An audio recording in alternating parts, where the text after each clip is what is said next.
So, guys, today we want to talk about Fitness Street. Our first impressions of Fitness Street, we were there for 5 weeks. We can say that there were some highs and lows, I would say, in terms of excitement and times where we were sick, and there were times where we were just like, you know, um, couldn't be bothered doing anything just to stay in the room. At a place called Happy Cottage, which is kind of smack bang in the middle of the soy. Another word for soy is street. So in Geelong, and we stayed there for about 5 weeks. Uh, the room that we stayed in was a one bedroom and kind of like a lounge area sort of type of situation, uh, which had like amenities like fresh towels every single day. They also had a cleaner come and clean every single day, and we had a kettle and a few plates and bowls and other things and drinking glasses and whatnot. We did have a fridge, which was also good. It was actually a really good sized fridge. We also had a pool, which was very convenient when we couldn't go out anywhere to like a beach or anything like that, because we wanted to save money. And say thank you to Noor, who's the lovely reception lady who stays who on the property. I think she stays on the property, but she's there for most of the time. She's more there, like she's there 6 days of the week. She only takes one day off for herself, which she is very lovely. She's very helpful, and she'll help you out as much as she can with whatever you need. So we stayed there. It was actually a very good stay, and there were times where we would leave the soy to go to the beaches, such as Nahan Beach and Carter Beach. Carter Beach is a very family-friendly beach, which is about 20 to 25 minutes drive, and Nahan Beach is also roughly the same, or maybe just a little bit more, maybe 30 minutes to get there. But it also depends on traffic. Now, the best way to get around, if you don't have a scooter or if you don't have your own car, I would say to grab a Bolt or get a Grab. It's an app that is kind of used like an Uber in the Western world. Now, it's so good. You're paying quarter of the price. It just depends, like they calculate it by the distance. So if you're going somewhere further, it's going to charge you a little bit more. However, it was such a good tool to have. Eating on the soy, we did eat at a few restaurants. We've eaten at a Thai restaurant. We've eaten at a cafe, or a few cafes, to be quite honest. We've eaten at a few cafes. We've tried ordering Grab, which is like Uber Eats back at home. Delivering food from restaurants. So that was also good as well, because you didn't have to leave your room, but you can still order your favorite dish or meal from the restaurant you've been to and that you like. So you can, they can come and send it to you. A lot of the stuff that we bought was because of Ellie. We didn't have like a kitchen within our room to be able to cook her fresh meals or make her like healthy meals.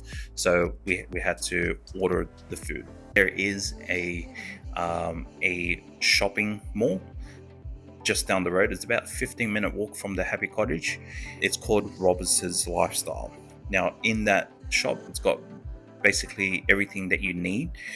You've got Tops as as a grocery store that sells from alcohol to fresh fruit to meat, everything that you can name.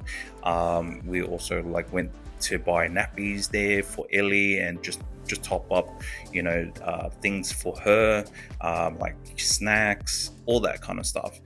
We also did find a lot of cheaper options in terms of buying food.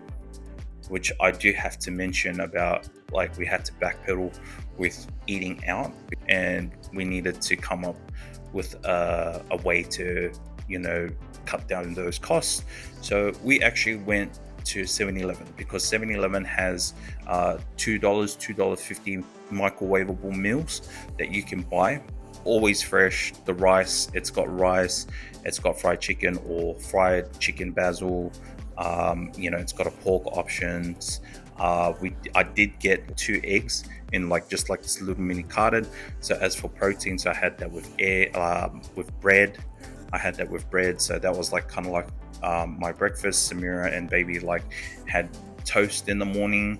We, you know, had to make some arrangements with the way that we were spending money. As for gyms on the soy, they're all vary. They're all vary. So they all vary from Muay Thai gyms to high intensity gyms, like, you know, a lot of circuit training gyms. There is, I would say, there's yoga. There's like a yoga place, a hot yoga place, and yeah, like the whole street is full with just everything fitness. They've got a lot of fitness supplement stores. They also got protein shake stands on the road as well. You've also got like a lot of places that sell Muay Thai gear.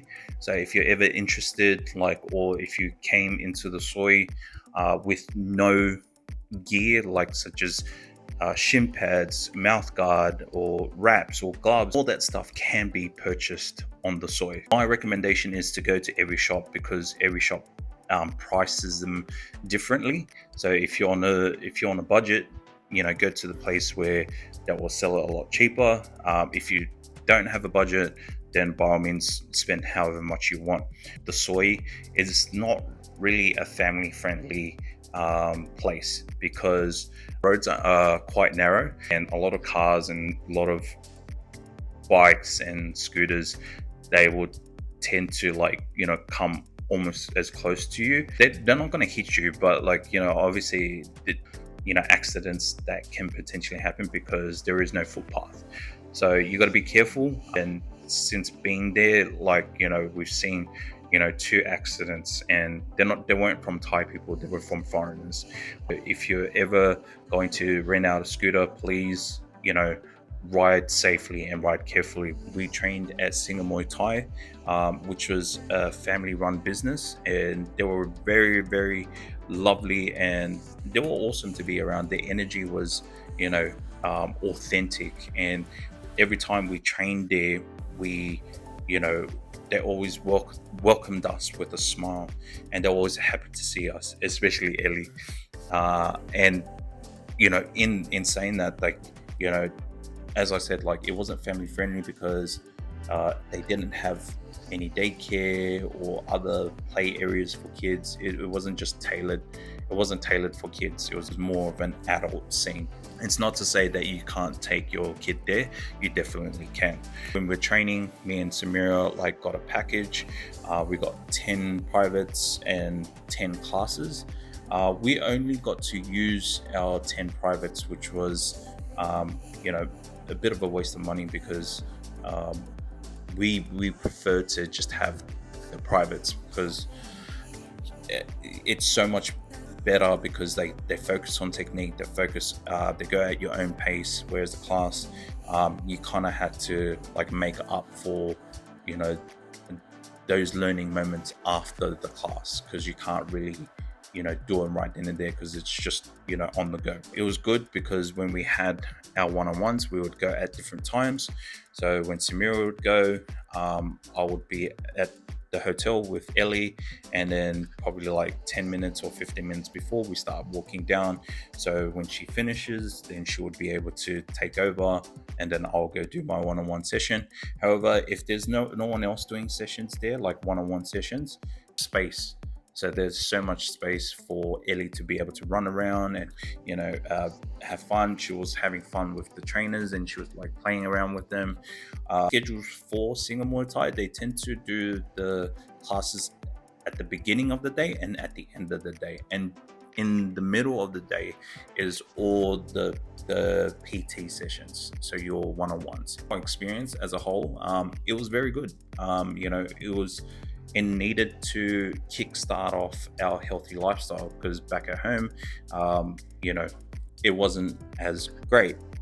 And we've noticed that we've lost a bit of weight whilst being here in Thailand, and also the 5 weeks that we were spending on the soy, is that we were portioning our food, which all the container food that we got was all portioned, so we weren't overeating. Whereas back home, we can go for another round, or another plate or another bowl, which is not good. So we stuck to whatever we got given, and then we ate that, and then that was it.